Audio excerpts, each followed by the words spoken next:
qual é a variação de entalpia quando eu fervo 1 mol de água a 1 atmosfera. Né? Então, vou ferver, a reação pode ser H2O líquido virando H2O gás, tá certo? E a variação de entalpia envolvida, isso é o que eu leio na tabela. Tá? Essa é a variação de entalpia por mol. Muito bem, esta informação eu posso usar para determinar qual é o calor latente de fusão da água. O calor latente de fusão da água é a quantidade de calor que eu preciso dar à água líquida a 100 graus para fazê-la virar água gasosa a 100 graus, não é isso? Ora, então, lembre que quando eu faço isso, água líquida, 1 mol de água líquida, qual é a massa de 1 mol de água líquida? 18 gramas. 1 mol, e 1 mol de água gasosa? A mesma coisa, né? A massa de 1 mol de água é a mesma coisa em qualquer estado. Muito bem. Então, 18 gramas de água líquida ocupa um volume ridículo. 1 mol de água gás ocupa 22,4 litros. Então, existe uma variação de volume, digamos, brutal associada a esse processo, ao processo de transformação de água de líquido para gás. Tá certo? Quando eu digo qual é a variação de entalpia nesse processo, isso aqui está incorporado, está tudo aqui dentro.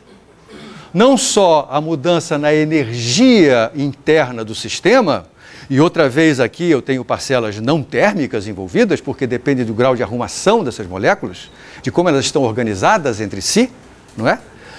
Então eu vou ter que quebrar ligações que ocorrem entre as moléculas na fase líquida e que não vão acontecer na fase gasosa. Para quebrar essa ligação, eu preciso gastar energia, mas além disso eu preciso gastar energia para empurrar a atmosfera para fora. Com isso eu posso determinar qual é a variação de entalpia por grama de água.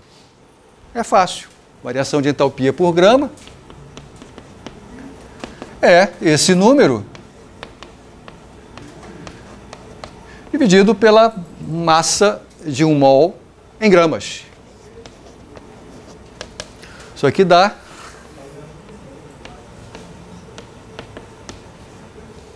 e se eu exprimir isso aqui na unidade de caloria, quanto vai dar?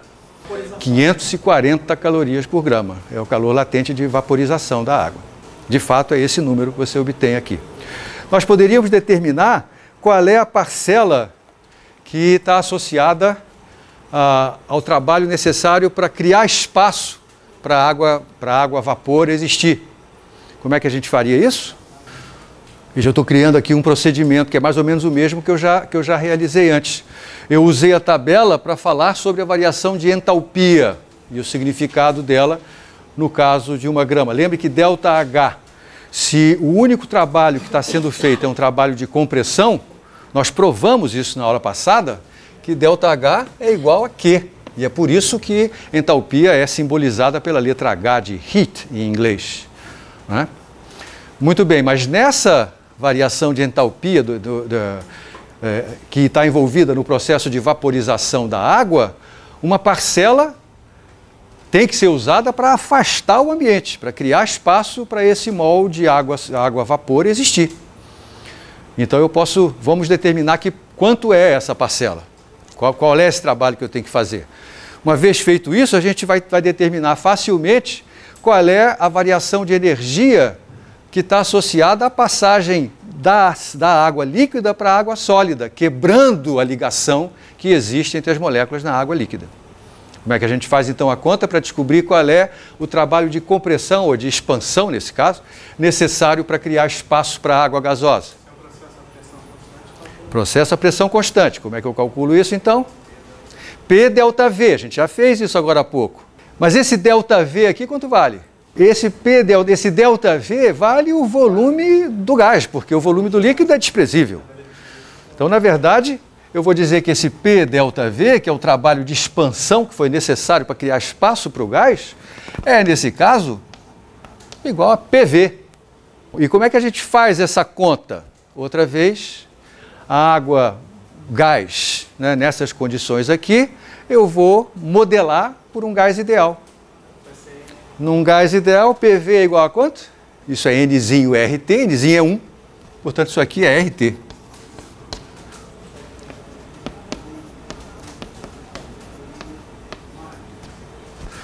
3.100 joules. Esse aqui, ou 3,1 quilojoules, né?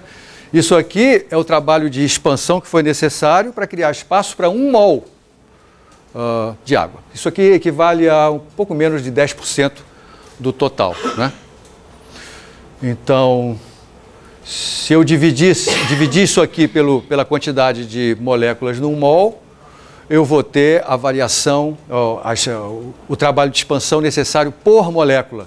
E aí eu poderia combinar com este, melhor, se eu dividir isso aqui pelo mol, eu teria o valor da energia necessária por grama. E aí eu poderia combinar isso com este valor aqui para obter a energia por grama necessário para separar as moléculas de água na fase líquida para virar um gás. Tá? Veja que essas contas aqui nos dão um conjunto de informações sobre o mundo microscópico a partir de medidas puramente macroscópicas. Tá certo? As medidas de entalpia são feitas macroscopicamente.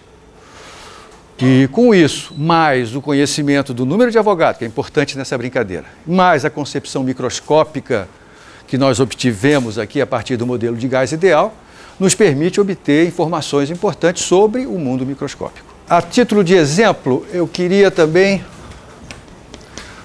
abordar um problema que foi levantado por um de vocês na aula passada, que tem a ver com essa questão das derivações parciais, dessas funções que aparecem aqui como funções de diferentes variáveis, né?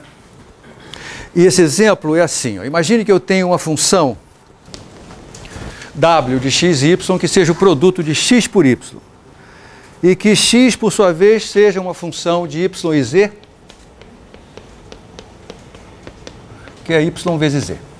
Isso é puramente matemático, mas a gente vai ver isso acontecer no decorrer do nosso estudo de termodinâmica. Portanto, esse parênteses matemático aqui é para tornar você alerta para coisas que parecem esquisitas, mas que têm a ver com o fato de que os físicos têm mania de representar uma função pela letra que designa a quantidade que ela calcula. Portanto, você vai ter a mesma letra, por exemplo, U, que representa a energia interna, representada por duas funções completamente diferentes, porque as suas variáveis independentes são outras. Tá? Então, quando eu digo assim, eu quero calcular derivada parcial de W com relação a x, quando y for constante. Aqui eu tenho uma maneira de exprimir W como função exclusivamente dessas duas variáveis, x e y. Então, torna-se fácil interpretar o que eu estou querendo dizer com esse símbolo. Por outro lado, eu também posso exprimir essa função W como uma função não de x e y, mas de y e z. Porque como x é o produto de y por z, se eu substituir x por esse produto, eu vou ter a função y2z. E agora eu estou agindo como físico, representando duas funções distintas pela mesma letra. Porque elas vão calcular grandezas, quantidades que para o físico são a mesma. Tá? Então, se eu calculo isto aqui, ou se eu calculo, eu vou obter resultados distintos, simplesmente porque são duas funções distintas. Esta primeira, por exemplo, dw dx quando y é constante, está fazendo referência a esta forma de w. E aí, essa derivada é trivial, porque se y é constante, eu estou derivando isso com relação a x, o resultado é y. Essa daqui também é simples, porque agora, como eu estou derivando com relação a x, mas mantendo z constante, a única forma que eu tenho de manter z constante é usar essa expressão e não aquela. Nessa expressão, manter z constante, derivar com relação a y, me dá como resultado. E observe que os resultados são diferentes. Claro, eu não posso, isso aqui está errado. Claro. Eu tenho que exprimir w como função de x e z. Vamos ver, como é que fica w em função de x e z? Então isso aqui não tem graça. O que eu quero é w como função de x e z. Para obter w como função de x e z, eu tenho que usar essa expressão aqui para eliminar o y. Y é x sobre z. Então fica x² sobre z. E agora, quando eu tomo essa derivada, isso aqui dá 2 vezes x sobre z. Mas x sobre z é y. Então, isso aqui dá 2y. Então, é importante você perceber que essas duas derivadas aqui, elas representam coisas distintas. Tá certo? E não é à toa que seus resultados estão também distintos.